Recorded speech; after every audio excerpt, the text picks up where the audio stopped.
Ladies and gentlemen, welcome to this episode of Coach E Film Room. This is a very special episode because we usually do football, but you know I am the local neighborhood high school basketball coach as well. And it's about to heat up in the basketball season with the playoffs, with the NCAA tournament. So we got to give you all a little twist and a little taste of the basketball film plays, breaking down the game to help you understand it, help you see the little things that I see as a coach and that my man sees as a coach. For sure. And with that being said, this is my man, Coach Marv from Orange High School. Been coaching in the game for a very long time. Tell them about yourself, Marv. Grew up on the east side of Cleveland. Battles with this guy growing up in high school, man. This dude was a monster on the football field and the basketball court. Brotherhood, same year, graduated. Now we coaching, trying to give back, so it's only right. Big personality guys here, so it's gonna be a lot of fun. So I'm just excited to be here, and I'm proud of my brother for doing what he's doing. This is dope. Nothing to it but to do it, man. You up next. Oh yeah, man. It's a lot of pressure. Motivated now. He's motivated me a little bit. So with that being said, let's get to the game. This is right here, the Cavs versus the Miami Heat. Action took place last night on a Wednesday night.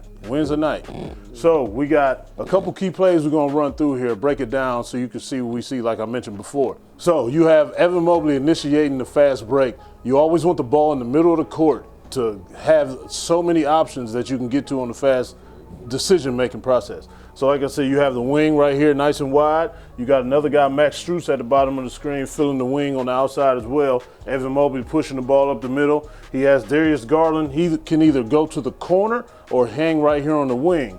Jared Allen, he knows his job, be a rim runner. So he can either go right to the middle of the paint or go block to block. So now let's see what happens when the play gets to going. Evan Mobley passes it over to Darius Garland. Like I said, he had the option to go to the corner or the wing. He chose the middle of the two. He went to the wing corner. So he passes it to Darius Garland, which again, he has plenty of room to penetrate because Evan Mobley did his job. Jared Allen did his job by going to the rim. Evan Mobley did his job by finishing to the middle of the paint. And now you got two black jerseys on Evan Mobley paying attention.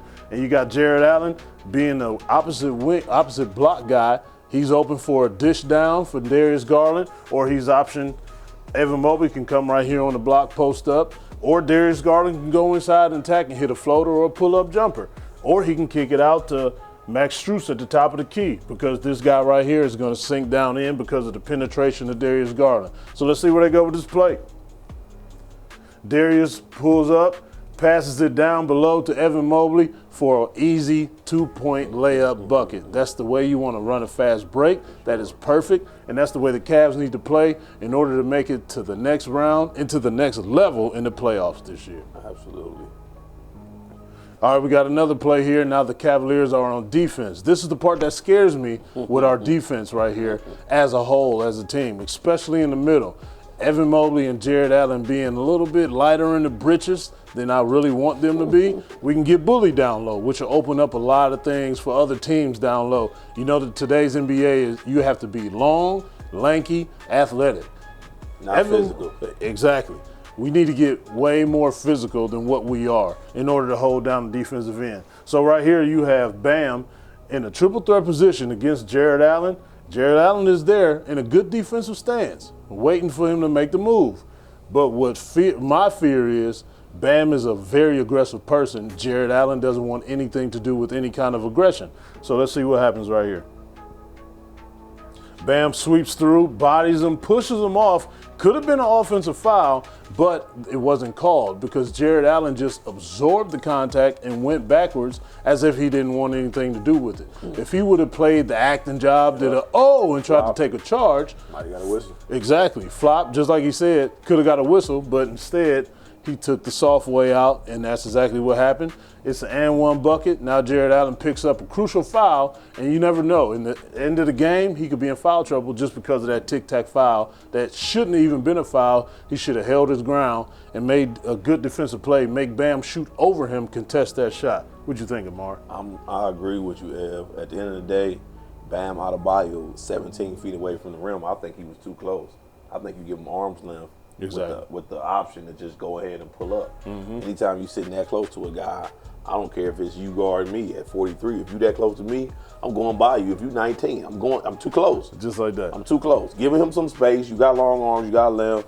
Let him shoot a contested jump shot versus getting to the paint where he lives at and wants to kill you at. So I just think it was a bad read from Jerry Allen in that moment right there in that possession. But we still have time for us to clean that up. But we just have to clean that up in order to make it to the finals and win the championship like we all think we can. We can. But this is our weak link. We got to fix it up. We believe. We got the team, man. But like you said, that might be the play to get them going. Exactly. So you got to be mindful and just make sure you pay attention to these scouting reports, man, when you guard these guys every time down, because you want him 17 feet away from the rim shooting versus ripping through and going by you and making a play. So here we are, right? Evan Mobley up top. DHO, that's something I was preaching to the kids when we practicing. Dribble handoff is extremely popular now in this era of basketball at every level. DHO, DHO, DHO. So you pull the guy in, you set the screen, but you also having the basketball off. So what you have here is Adebayo singing back because he knows that Evans that's not necessarily a threat that far behind the rim. So ain't no reason.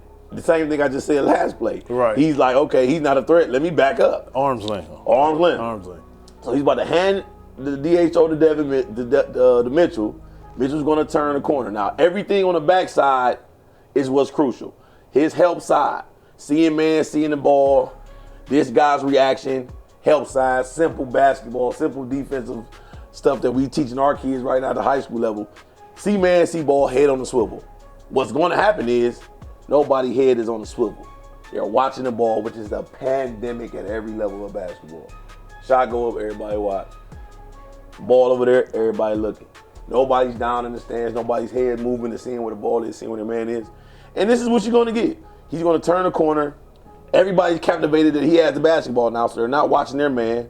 He's going to dig down once he does realize that the ball is coming downhill, and his backside guy back there is going to cut to the rim because my man is asleep at the wheel, and we're going to get a backdoor cut.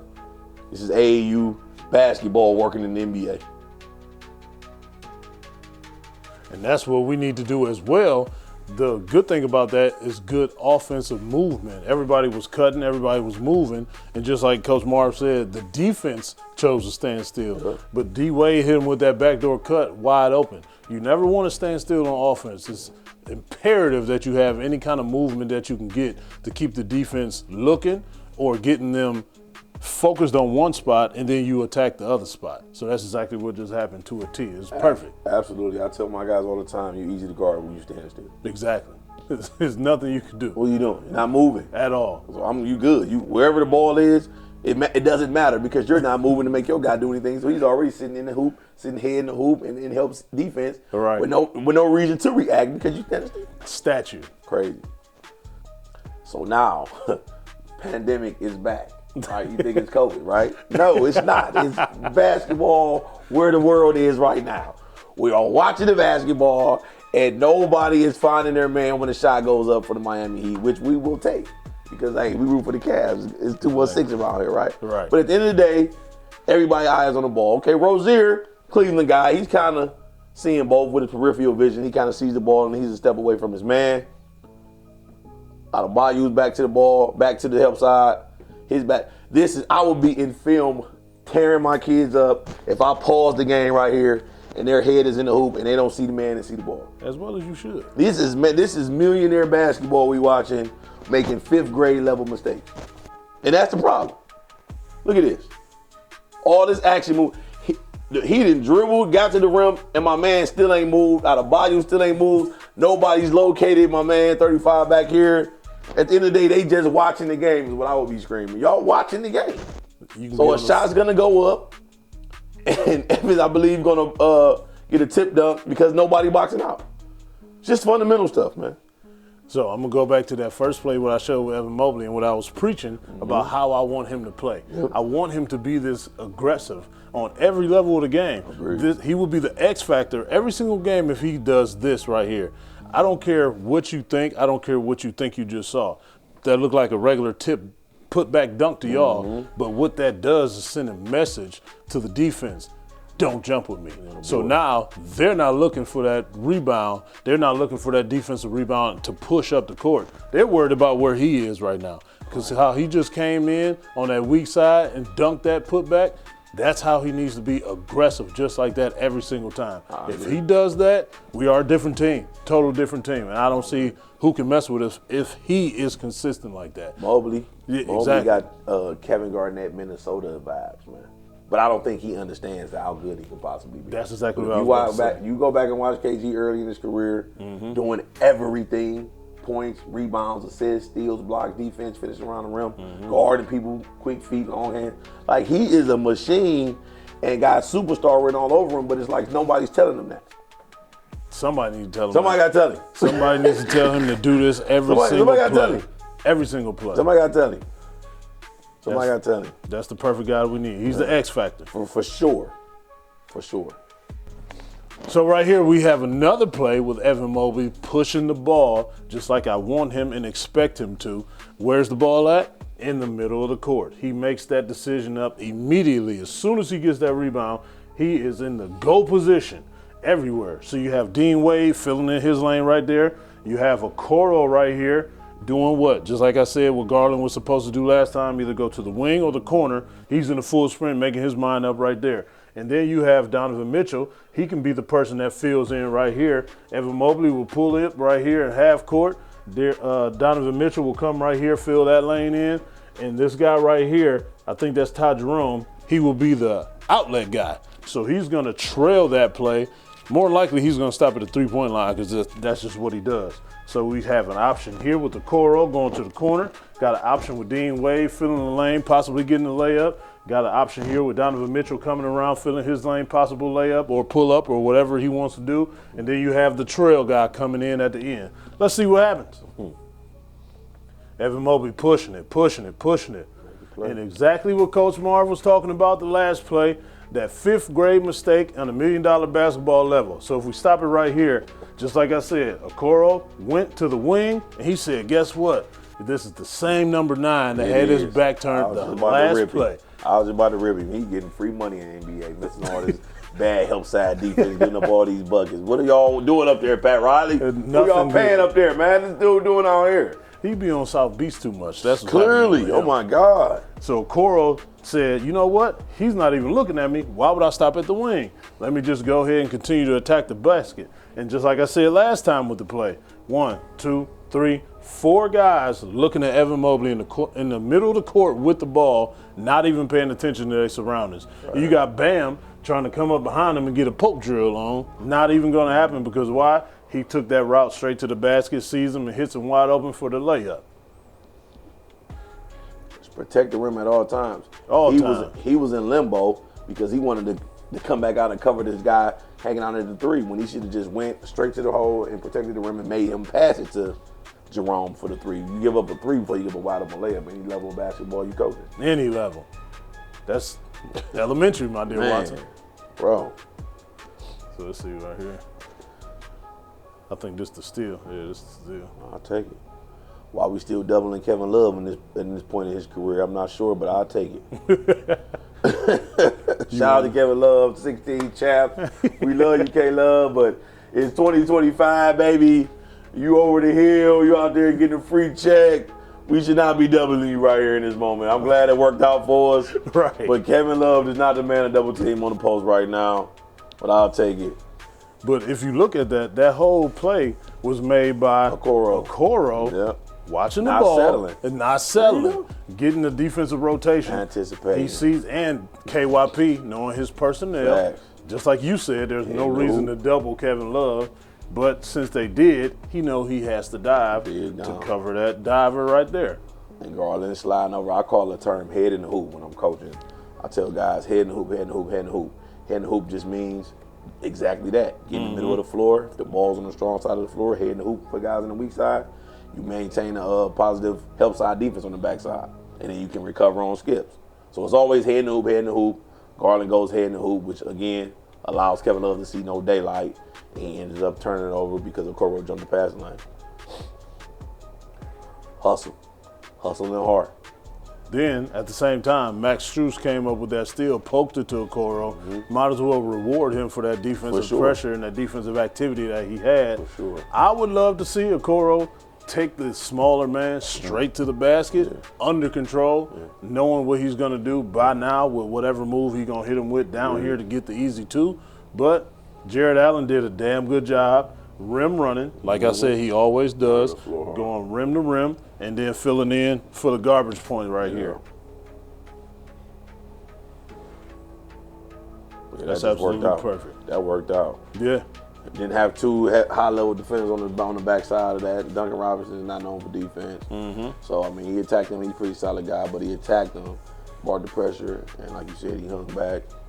We don't promote jumping in the air to pass too often, but in this position, it worked out because Jared Allen did what most guys don't like to do, run the floor even when you ain't got the ball because you never know what's coming.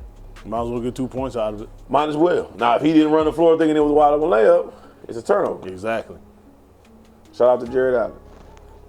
So this is the prime position right here that the ball is dangerous. The ball is dangerous, as Kobe would say, RIP Kobe, the nail. His spot was the nail. Yes, sir. The nail meaning, I don't care where you playing basketball at indoors, it's always a nail right in the middle of the free throw line. Yes, you have to find that nail in order to measure yourself up, get in the middle, go right head up with the hoop. So Adebayo is definitely right close to the nail. Dangerous part of the floor because everybody has to pay attention. Once again, now we're on defense. 1, 2, 3, 4, and even Donovan hitting him with the side eye just to make sure, see what he's doing. That's a very dangerous spot. So now you have on offense, you got 1 option, 2 options, and 3 options. That is the lesser of the option because Donovan is right there. But you got Strus 2 arm lengths away from Rozier, and you got nobody on the corner on Mitchell. So he has to pick his poison, whatever he wants to do with that ball right there. So let's run it a little bit. Freeze it right here again. Same Jared, thing you was talking about on the defense falling asleep, right? Now, Jared sails out, but he's selling out from a tough position because his help side is on the opposite side of the floor. So he literally left a wide open man, which is Kevin Love, to go double the ball. So in this position, I believe Jared Allen blew the assignment. Yeah.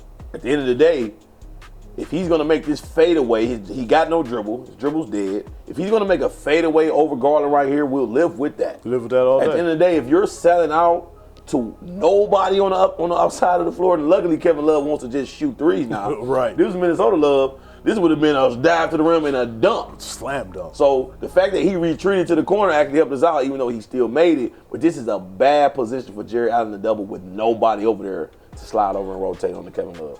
And Evan Mobley got to run from here all the way over there to try to contest. That's exactly what I was about to say. Yeah. So not only is that a bad decision made by Jared Allen, he's putting Evan Mobley in a no-win situation as well. He's on the opposite block. Kevin Love is floating to the corner. No-win situation. That, I don't care how tall, long, quick, athletic you are. That's a long distance to cover. Before this man catches the ball, he can find the seams on the ball, stroke that 3 with no problem. So let's see exactly what happened right here. Like I said, Evan Mobley have to come from the opposite block. No contest on the shot. Yeah, it looks like he contested that shot, but no, it was nothing he could do. He was double. too wide open. Wide double there. That's a bad double. And on top of that, Jared Allen has to recognize and come off of that to get to that corner to at least contest that. If he just guards that straight up, he can cut off that side of the floor. So again, Bam doesn't rip through and go that way, but he's a pass away already if he's just sitting there on the help side right there on that emblem. So just a bad decision by Jared. We love you, Jared, but that's bad basketball that resulted in a wide open 3. And just like I said at the beginning of the show, we are preparing ourselves for a playoff basketball run. Facts. This is the Miami Heat. Yeah. Just imagine if that's Jason Tatum. Woo. Just imagine if that's Al Horford. Just imagine if that's Porzingis. Good night. It's so many other options that you really have to worry about. Yes. So with Kev, you 56 in basketball years, we'll let you cut with no problem. But you can't do that with the personnel that you're going to be playing in a hard-fought playoff series. For sure. And I'm watching the coaching staff reaction. When I watch games, now I see the game. You know how it is. Yeah. When you play, you saw the game differently. Now as you coach, you see it totally differently. So now when I'm watching games, whatever level it is, when I'm scouting my high school games, or I'm watching NBA or college, I watch the reaction to mess-ups and mishaps and mistakes. I watch the bench to kind of see if they understood or they know in that moment what happened. And as I'm watching the Cavs bench, nobody's like, damn, that's a bad double. I don't see any reaction or any body language for anybody. Now again, what's the score? 61-67, I guess we up 5 or 6 there, but again, it's early in the third quarter. That's just something that somebody got to tell him, like, we didn't need that double in that moment. And maybe he can't let it wrong. Right. But I just didn't notice the body language from any of the coaching staff understanding that this was a bad decision. So, since you said that, as this play develops, let's watch the coaching body language. No reaction whatsoever. So that means they probably told his ass to go over there. Which is not good. Which still ain't good. So we can't see him, but they probably say, go double. Somebody, so again, maybe that was what the scout was and what the coach told him to do. He was just listening to his coach. So I apologize, Jared, if you ever run across this and I'm burning you up for that. But it was a bad defensive possession. And I'm guessing now why you said that, Ed, by the reaction of the staff, they probably told him to go over there, which still was a bad call. But to wrap this up, those coaches behind these coaches, that's their job to look at the iPad and see something that they might not have seen in real time. So you better believe if you want to make it to these seats, it's your job to come with that iPad. Hey, look, coach, blah, blah, blah. I don't think we should do that no more. You told him to do that, but that was a bad call. Bad idea. Great point. So that's those background coaches' jobs to bring that to the attention of the head guys. Great. So, in this play right here, once again, it's so many plays that I've been on right here of the Evan Mobley, the way he's supposed to play. Not even in the picture right here. He took the ball out. He's the trail in this situation. Donovan knows he's coming. He clearly sees him. He's the one that gave him the ball to bring the ball up the court. You got Ty Jerome up there at the top of the screen. You got no clue because they're out of the screen down there, but you know there's other people on the court. But you got 1, 2, 3, 4, 5 defenders with the attention on the ball right here. Evan Mobley is going to come right here, and he needs to be aggressive in the middle of the floor. So let's see what goes on. Dump off to Evan Mobley. He even pauses to act like he's going to make a different move, maybe hit Ty Jerome. You saw that little fake right there? Yeah. He splits right here in the middle. Because honestly, it kind of looks like Miami is in kind of like a 2-3 loose zone, so to say. That way. Every once in a while, they'll try and switch to throw off the looks for the offense, but Evan Mobley sees it, splits the double team, and at that point, you're at the mercy of these two guys trying to stop him. So if he collapses and then he collapses, you got one guy in the corner over there, one guy in the corner over there, and it just happens to be one of the best three-point shooters in the league up at the top and one of another best three-point shooters in the league up there. And then you got another one right here at the top. So let's see what decision Evan Mobley makes. Kicks it back out to the wing. Ty Jerome wide open. Hey, man. Bang, bang. That's just the aggressiveness that I need him to play with. You see anything different? I agree. I love it. Anytime your big man can catch the ball that far away from the rim and get downhill and make plays for the team is a plus. I like the fact that he was aggressive. I like the fact that he wasn't tentative. Most bigs would have caught that ball right there. It would have been a hot potato. They would have swung it right or left and then try to go screen the ball and roll to the rim. So, again, like you called it at the top of this whole thing, Evan Mobley being aggressive away from the rim and trusting his skills and his ball handling and making plays for others while he's being aggressive downhill will always result in something positive because he is the guy. Him getting downhill gonna collapse everybody anyway. Everything. So somebody gonna be open.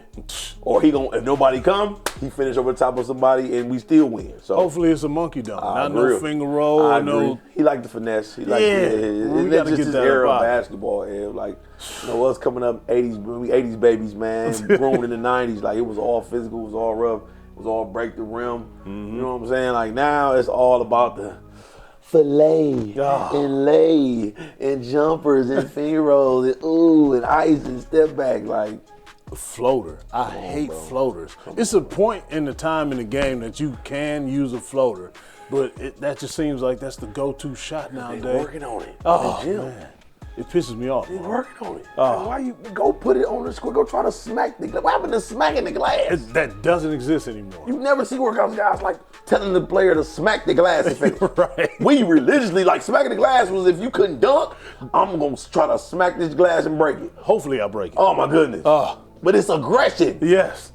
They don't have it. They don't understand. I quit. They don't understand. They don't understand. So with this play right here, this sums up the Cavaliers' move at the trade deadline. I was telling people how much I love this move. A lot of people was criticizing me on this, but Man, ain't know what they're talking about. they didn't. What you know about basketball? Come on, nothing. I'm trying The to tell second you. they tell you that's a bad trade, you should know. All right, man, I'm not talking to you. See you later. We're gonna do this. We're gonna do something else. Right. Crazy. So DeAndre Hunter, excellent player, 6'8", wing guy, very long arms, about a 7-foot wingspan, 3-and-D. 3-and-D, 39% three-point shooter from the corner, Can't beat it. 37% three-point shooter from the wing or the top of the key. Bucket, waiting to happen. So he does another thing right here, gets that defensive rebound, and what have I constantly been saying this episode? The ball is the most dangerous in the middle of the court. Get the ball to the middle of the court, especially if you're trying to get an easy basket on a fast break situation. And that's exactly what's happening. So once again, you can tell they've practiced this a lot. Whenever the ball is in the middle of the court, you always see two guys ready and willing to fill those outside lanes. And once again, the guy, Ty Jerome has the option of going to that opposite wing and corner. Merrill has the option of setting up right there on the wing if he pushes Ty Jerome to the corner. Donovan can fill the lane, go all the way to the basket, and Evan Mobley is going to be the trail guy. Just like that last play we saw, he was the trail guy, split the double team, got that open layup. So DeAndre Hunter gets that defensive rebound, pushes the ball. This is a great push. Right here, somebody from Miami has to stop the ball. If you're trying to win the game or win this possession, you have to stop the ball. Nobody stops the ball. By the time he gets to the dotted line, it's over. All right. I'm with you on everything you just said, bro. This was a major trade for our Cleveland Cavaliers. Mm-hmm. A guy like this who doesn't have to go in, he was like a second option in Atlanta. Yeah. So for him to come here and literally not have to be the second, third, or probably not even fourth option. Oh man, it's everything we needed, and honestly, I think that puts us right where we need to be. Absolutely. In that Boston Celtics series. Not to say that we overlooking anybody. We just talking confident because we are one of the best teams in the league. Right. When that time comes in these conference finals, when we gonna see Boston Celtics, this guy right here is the game changer for us, barring any other injuries from occurring from the team. Exactly. So nobody stops the ball. What does DeAndre Hunter do with it? Takes it right to the basket, gets an easy two. And again, it comes because where he is on the depth chart on this team. Yeah, exactly. If that was Devin Mitchell, nobody would have let him get all the way downhill full court. If that was Garland, nobody would let him get downhill full court. If that was Mobley, nobody would let him get downhill full court. The fact that he's another piece and a lower depth chart player, the sense of urgency is not to stop him or turn him and get him downhill. Exactly. But he's capable because he's been his number 2 all season before he got here. So this is a win. This is a win already in contention for the sixth man of the year in Atlanta, averaging 19.7 a game. This is a win for Cleveland.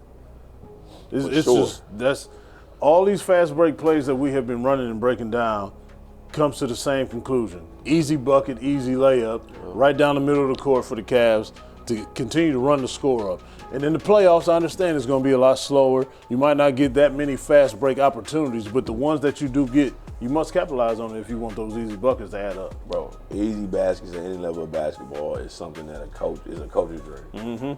We can't draw up and have to call every play and try to coach every possession. Basketball, the natural game of basketball has to breed easy baskets. It has to. In transition is easy work. And it should be. That comes from working your ass off on the defensive level. For sure. And turning that into a turnover and an easy bucket. And everybody running the floor. Everybody. Yep. You got that ball has to have energy. For sure. Coming down the middle of the court sure. has to feed off the energy of the other guys filling the lanes and come to a ready position, ready to shoot or dive to the rim with a big guy posting up, or come to the middle of the rim, post up right in front of the rim, get you a turnaround monkey dunk. So many times in basketball, bro, like guys with the basketball are the only person with the energy. If you don't have the basketball or you're not all the way in the front where you know you're going to get the ball in the finish, the energy's low. Nobody's running hard. Like, okay, well, I'm not in the play. It's almost like the wide receiver coming off the line when you know it's a running play and not really going out there and trying. And you see that too often. The Cavs ain't playing that way. That's why we're at the top. Exactly. Everybody looks engaged. Everybody's running hard. Everybody's locked in whether they have the basketball or not. Right. And that's winning chemistry. That's winning basketball. Thank y'all for tuning in to a first episode of the Coach E Film Room Basketball Edition. And with that being said, there will be many more, so tune in, pay attention. This will be on YouTube, Coach E's YouTube page. Go ahead, like, share, subscribe. And leave me some comments. Let me know what y'all think about this. Do y'all want more information? Do y'all want a different format? What do y'all want me to do? We need to conversate about this. Let me know. All right, with that being said, see you next time.